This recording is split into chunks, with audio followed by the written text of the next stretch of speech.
রাসূলের চোখ দিয়ে পানি পড়ে।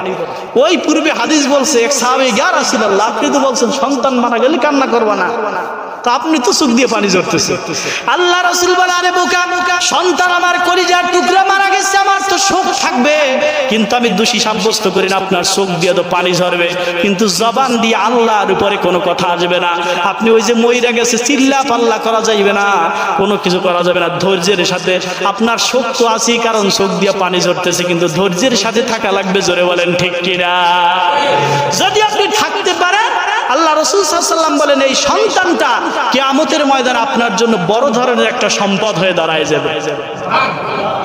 আল্লাহু আকবার, আল্লাহু আকবার। হাদিসে আছে ইজহারুল তালায়ে, শুধু তাই নয়, সন্তান দুনিয়া আসতে পারে নাই, মায়ের গর্ভের ভিতরে রক্তপিণ্ড অবস্থায় পড়ে গিয়েছে, ওই রক্তপিণ্ডগুলো ঘটতে থাকবে আল্লাহর কাছে, আর বলবে রব্বুল আলামিন দুনিয়ায় পূর্ণ মানুষ করো নাই, মা বাবার